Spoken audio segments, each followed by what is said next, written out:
شروع اللہ کا نام لے کر جو بڑا مہربان نہایت رحم والا ہے۔ مومنو، جب تم آپس میں کسی میعاد معین کے لیے قرض کا معاملہ کرنے لگو تو اس کو لکھ لیا کرو، اور لکھنے والا تم میں کسی کا نقصان نہ کرے بلکہ انصاف سے لکھے۔ نیز لکھنے والا جیسا اللہ نے اسے سکھایا ہے لکھنے سے انکار بھی نہ کرے اور دستاویز لکھ دے، اور جو شخص قرض لے وہی دستاویز کا مضمون بول کر لکھوائے، اور اللہ سے کہ اس کا مالک ہے خوف کرے، اور زر قرض میں سے کچھ کم نہ لکھوائے۔ اور اگر قرض لینے والا کم عقل یا ضعیف ہو یا مضمون لکھوانے کی قابلیت نہ رکھتا ہو تو جو اس کا ولی ہو وہ انصاف کے ساتھ مضمون لکھوائے، اور اپنے میں سے 2 مردوں کو ایسے معاملے کے گواہ کر لیا کرو، اور اگر 2 مرد نہ ہوں تو 1 مرد اور 2 عورتیں جن کو تم گواہ پسند کرو کافی ہیں، کہ اگر ان میں سے ایک بھول جائے گی تو دوسری اسے یاد دلا دے گی، اور جب گواہ گواہی کے لیے طلب کیے جائیں تو انکار نہ کریں۔ اور قرض تھوڑا ہو یا بہت اس کی دستاویز کے لکھنے لکھانے میں سستی نہ کرنا، یہ بات اللہ کے نزدیک نہایت قرین انصاف ہے، اور شہادت کے لیے بھی یہ بہت درست طریقہ ہے۔ اس سے تم کو کسی طرح کا شک و شبہ بھی نہیں پڑے گا۔ ہاں، اگر سودا دست بدست ہو جو تم آپس میں لیتے دیتے ہو تو اگر ایسے معاملے کے دستاویز نہ لکھو تو تم پر کچھ گناہ نہیں۔ اور جب خرید و فروخت کیا کرو، مثلا زمین جائیداد کی، تو بھی گواہ کر لیا کرو، اور کاتب دستاویز اور گواہ معاملہ کرنے والوں کا کسی طرح کا نقصان نہ کریں۔ اگر تم لوگ ایسا کرو تو یہ تمہارے لیے گناہ کی بات ہے، اور اللہ سے ڈرو اور دیکھو کہ وہ تم کو کیسی مفید باتیں سکھاتا ہے، اور اللہ ہر چیز سے واقف ہے۔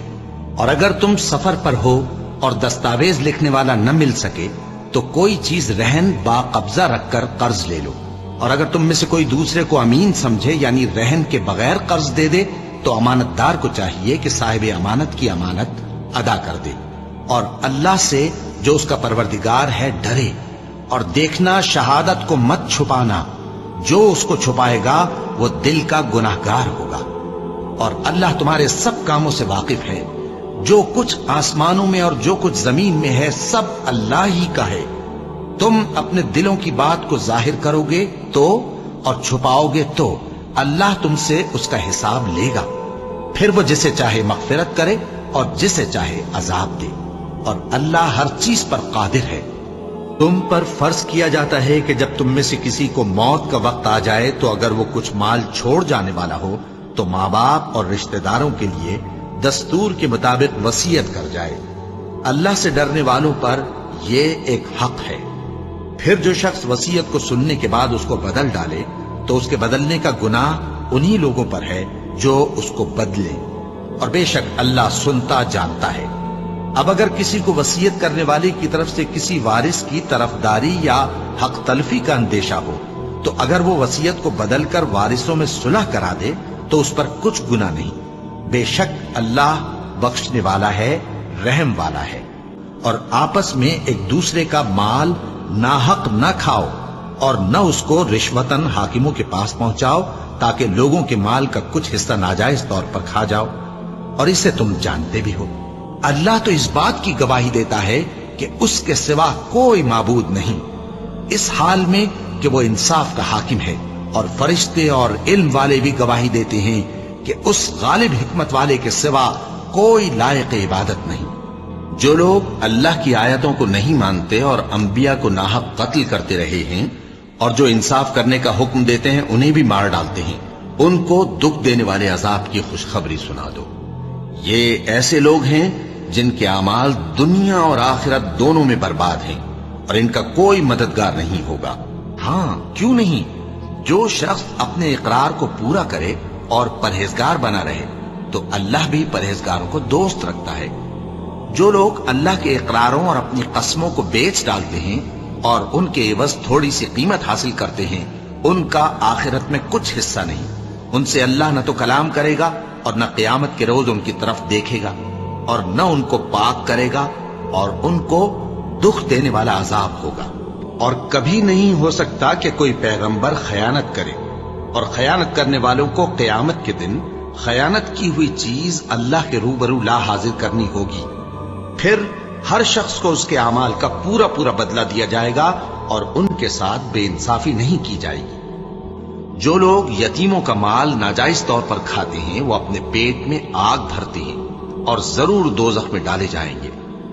اللہ تمہاری اولاد کے بارے میں تم کو ارشاد فرماتا ہے کہ ایک لڑکے کا حصہ 2 لڑکیوں کے حصے کے برابر ہے، اور اگر اولاد میت صرف لڑکیاں ہی ہوں یعنی 2 یا 2 سے زیادہ تو کل ترکے میں ان کا 2/3 ہے، اور اگر صرف ایک لڑکی ہو تو اس کا نصف ہے، اور میت کے ماں باپ کا یعنی دونوں میں سے ہر ایک کا ترکے میں 6واں حصہ ہے، بشرطے کہ میت کی اولاد ہو۔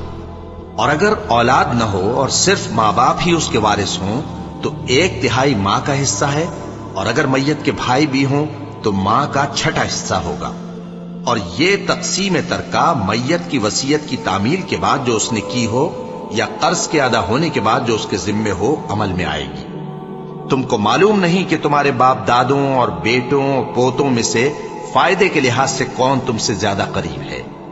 یہ حصے اللہ کے مقرر کیے ہوئے ہیں اور اللہ سب کچھ جاننے والا ہے، حکمت والا ہے۔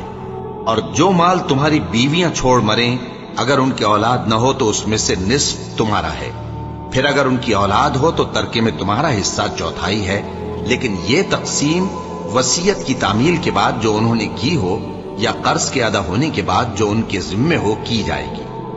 اور جو مال تم مرد چھوڑ مرو اگر تمہارے اولاد نہ ہو تو تمہاری بیویوں کا اس میں 1/4 حصہ ہے، پھر اگر تمہاری اولاد ہو تو ان کا 8واں حصہ ہے۔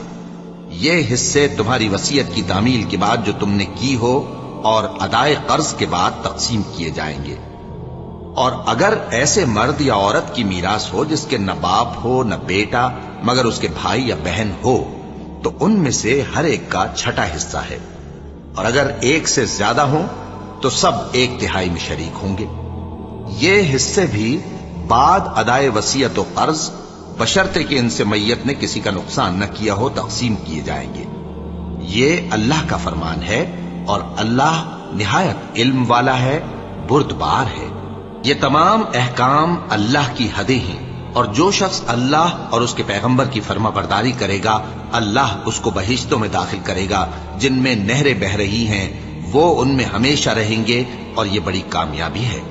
اور جو اللہ اور اس کے رسول کی نافرمانی کرے گا اور اس کی حدوں سے نکل جائے گا اس کو اللہ دوزخ میں ڈالے گا جہاں وہ ہمیشہ رہے گا، اور اس کو ذلت کا عذاب ہوگا۔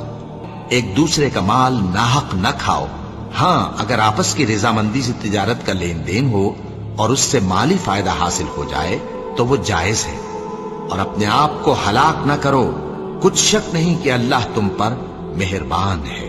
اور جو زیادتی کرتے ہوئے اور ظلم سے ایسا کرے گا تو ہم اس کو عنقریب جہنم میں داخل کریں گے، اور یہ اللہ کو آسان ہے۔ اللہ کسی کی ذرہ بر بھی حق تلفی نہیں کرتا، اور اگر کسی نے نیکی کی ہوگی تو اس کو کئی گنا کر دے گا اور اپنے ہاں سے اجر عظیم بخشے گا۔ مسلمانوں، اللہ تم کو حکم دیتا ہے کہ امانت والوں کی امانتیں ان کے حوالے کر دیا کرو، اور جب لوگوں میں فیصلہ کرنے لگو تو انصاف سے فیصلہ کیا کرو۔ اللہ تمہیں بہت خوب نصیحت کرتا ہے، بے شک اللہ سنتا ہے، دیکھتا ہے۔ مومنوں، اللہ اور اس کے رسول کی فرما برداری کرو، اور جو تم میں سے صاحب حکومت ہیں ان کی بھی۔ پھر اگر کسی بات میں تم میں اختلاف واقع ہو تو اگر اللہ اور روز آخر پر ایمان رکھتے ہو تو اس میں اللہ اور اس کے رسول کے حکم کی طرف رجوع کرو۔ یہ بہت اچھی بات ہے اور اس کا انجام بھی اچھا ہے۔ اور کسی مومن کو شایع نہیں کہ دوسرے مومن کو مار ڈالے مگر غلطی سے ایسا کر بیٹھے، اور جو غلطی سے بھی مومن کو مار ڈالے تو وہ ایک مسلمان غلام آزاد کر دے اور مقتول کے وارثوں کو خون بہا بھی دے، مگر یہ کہ وہ معاف کر دیں۔ پھر اگر مقتول تمہارے دشمنوں کی جماعت میں سے ہو اور وہ خود مومن ہو تو صرف ایک مسلمان غلام آزاد کرنا چاہیے، اور اگر مقتول ایسے لوگوں میں سے ہو جن میں اور تم میں صلح کا عہد ہو تو وارثان مقتول کو خون بہا دینا اور ایک مسلمان غلام آزاد کرنا چاہیے، اور جس کو یہ میسر نہ ہو وہ متواتر 2 مہینے کے روزے رکھے۔ یہ کفارہ اللہ کی طرف سے قبول توبہ کے لیے ہے، اور اللہ سب کچھ جانتا ہے، بڑی حکمت والا ہے۔ اور جو شخص کسی مسلمان کو قصدن مار ڈالے گا تو اس کی سزا دوزخ ہے، جس میں وہ ہمیشہ جلتا رہے گا، اور اللہ اس پر غضبناک ہوگا اور اس پر لعنت کرے گا، اور ایسے شخص کے لیے اس نے بڑا سخت عذاب تیار کر رکھا ہے۔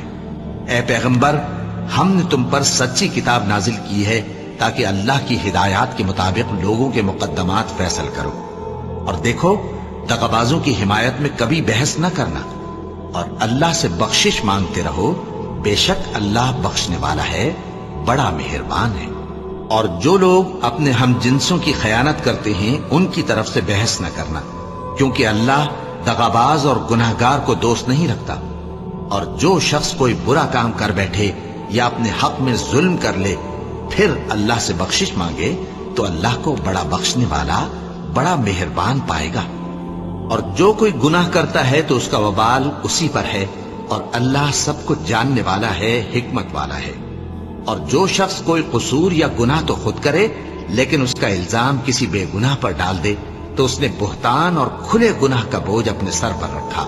اے پیغمبر، لوگ تم سے یتیم عورتوں کے بارے میں فتویٰ طلب کرتے ہیں، کہہ دو کہ اللہ تم کو ان کے ساتھ نکاح کرنے کے معاملے میں اجازت دیتا ہے، اور جو حکم اس کتاب میں پہلے دیا گیا ہے وہ ان یتیم عورتوں کے بارے میں ہے جن کو تم ان کا حق تو دیتے نہیں اور خواہش رکھتے ہو کہ ان کے ساتھ نکاح کر لو، اور نیز بیچارے بے کس بچوں کے بارے میں، اور یہ بھی حکم دیتا ہے کہ یتیموں کے بارے میں انصاف پر قائم رہو، اور جو بھلائی تم کرو گے تو بے شک اللہ اس کو جانتا ہے۔ اور اگر کسی عورت کو اپنے خاوند کی طرف سے زیادتی یا بے رخی کا اندیشہ ہو تو میاں بیوی پر کچھ گناہ نہیں کہ آپس میں کسی قرارداد پر صلح کر لیں، اور صلح خوب چیز ہے، اور طبیعتیں تو خود غرضی کی طرف مائل ہوتی ہی ہیں۔ اور اگر تم نیکوکاری اور پرہیزگاری کرو گے تو اللہ تمہارے سب کاموں سے واقف ہے۔ اور تم خواہ کتنا ہی چاہو بیویوں میں ہرگز عدل نہیں کر سکو گے، تو ایسا بھی نہ کرنا کہ ایک ہی کی طرف ڈھل جاؤ اور دوسری کو ایسی حالت میں چھوڑ دو کہ گویا ادھر میں لٹک رہی ہے۔ اور اگر آپس میں مصالحت کر لو اور پرہیزگاری کرو تو اللہ بخشنے والا ہے، بڑا مہربان ہے۔ اور اگر میاں بیوی ایک دوسرے سے جدا ہو جائیں تو اللہ ہر ایک کو اپنی وسعت سے غنی کر دے گا، اور اللہ کشائش والا ہے، حکمت والا ہے۔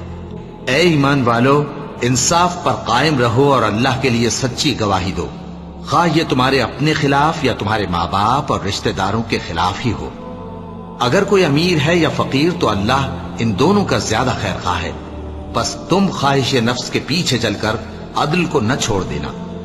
اگر تم لگی لپٹی بات کہو گے یا سچائی سے پہلو تہی کرو گے تو جان رکھو اللہ تمہارے سب کاموں سے واقف ہے۔ اے ایمان والو، اپنے معاہدوں کو پورا کرو، تمہارے لیے چرنے والے مویشی حلال کر دیے گئے ہیں بجز ان کے جو تمہیں پڑھ کر سنائے جاتے ہیں، اور اللہ سے ڈرو، کچھ شک نہیں کہ اللہ دلوں کی باتوں تک سے واقف ہے۔ اے ایمان والو، اللہ کے لیے انصاف کی گواہی دینے کے لیے کھڑے ہو جایا کرو، اور کچھ لوگوں کی دشمنی تم کو اس بات پر آمادہ نہ کر دے کہ انصاف ہی نہ کرو۔ انصاف کیا کرو کہ یہی پرہیزگاری کی بات ہے، اور اللہ سے ڈرتے رہو، کچھ شک نہیں کہ اللہ تمہارے سب اعمال سے خبردار ہے۔ یہ جھوٹی باتیں بنانے کے لیے جاسوسی کرنے والے اور رشوت کا حرام مال کھانے والے ہیں۔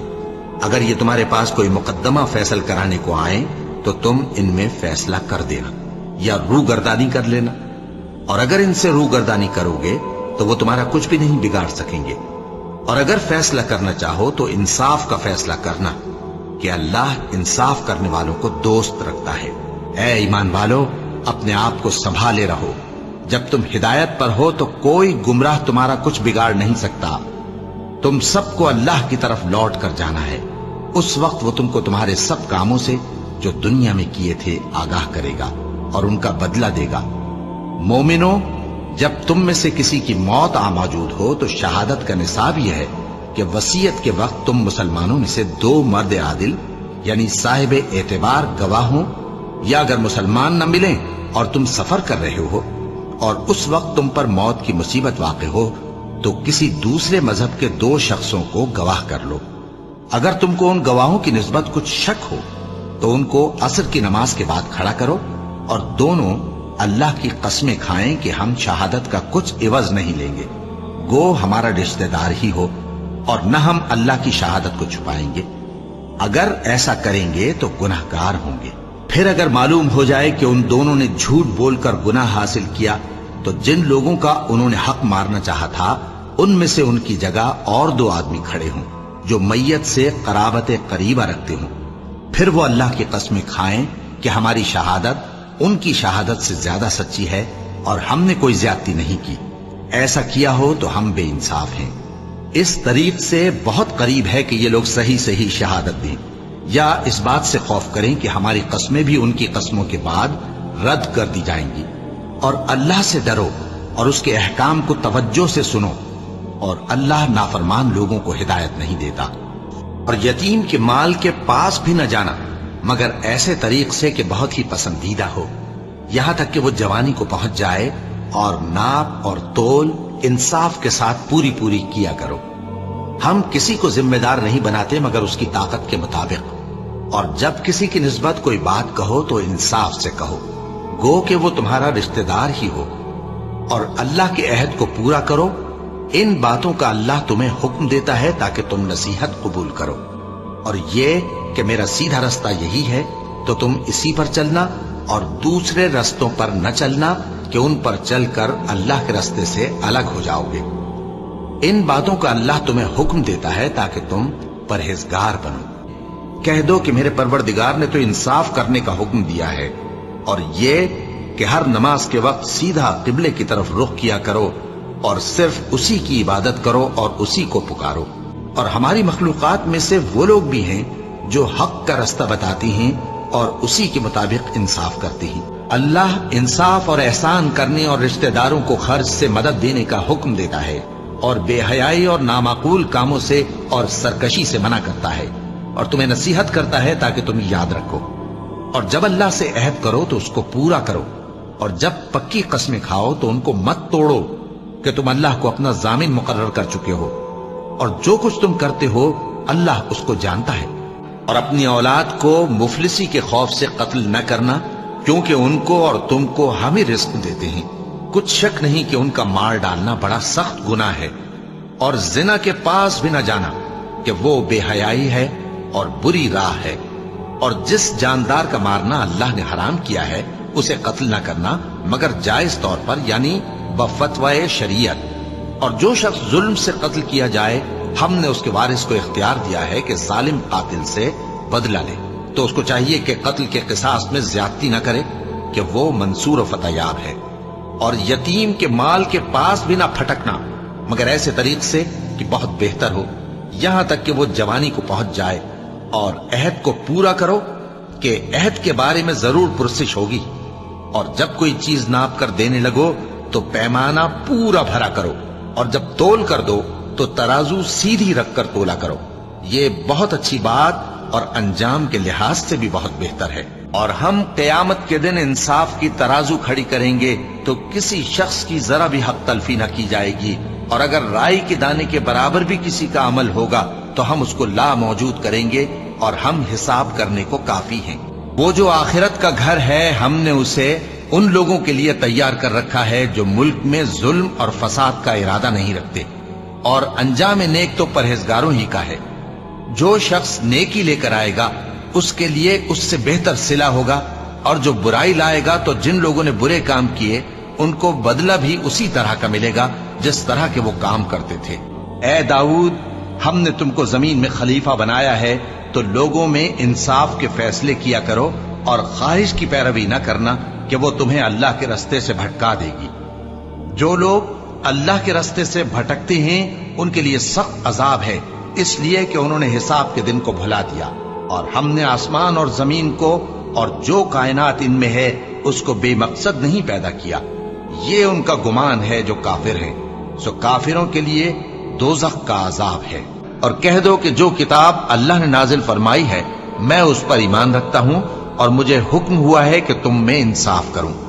اللہ ہی ہمارا اور تمہارا پروردگار ہے، ہم کو ہمارے اعمال کا بدلہ ملے گا اور تم کو تمہارے اعمال کا. ہم میں اور تم میں کچھ بحث و تکرار نہیں. اللہ ہم سب کو اکٹھا کرے گا اور اسی کی طرف لوٹ کر جانا ہے.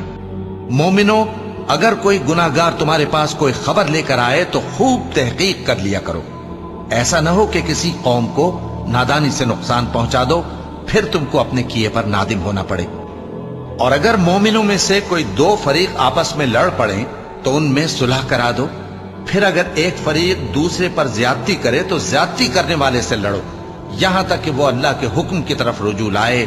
پس جب وہ رجوع لائے تو دونوں فریق میں عدل کے ساتھ صلح کرا دو اور انصاف سے کام لو کہ اللہ انصاف کرنے والوں کو پسند فرماتا ہے۔ مومن تو آپس میں بھائی بھائی ہیں، تو اپنے دو بھائیوں میں صلح کرا دیا کرو اور اللہ سے ڈرتے رہو تاکہ تم پر رحمت کی جائے۔ ہم نے اپنے پیغمبروں کو کھلی نشانیاں دے کر بھیجا اور ان پر کتابیں نازل کی اور میزان عدل تاکہ لوگ انصاف پر قائم رہیں۔ جن لوگوں نے تم سے دین کے بارے میں جنگ نہیں کی اور نہ تم کو تمہارے گھروں سے نکالا، ان کے ساتھ بھلائی اور انصاف کا سلوک کرنے سے اللہ تم کو منع نہیں کرتا۔ اللہ تو انصاف کرنے والوں کو دوست رکھتا ہے۔ ناپ اور تول میں کمی کرنے والوں کے لیے خرابی ہے۔ جو لوگوں سے ناپ کر لیں تو پورا لیں اور جب ان کو ناپ کر یا تول کر دیں تو کم دیں۔ کیا یہ لوگ یہ نہیں خیال کرتے کہ اٹھائے بھی جائیں گے؟ یعنی ایک بڑے سخت دن میں جس دن تمام لوگ رب العالمین کے سامنے کھڑے ہوں گے۔ کیا اللہ سب فیصلہ کرنے والوں سے بہتر فیصلہ کرنے والا نہیں ہے؟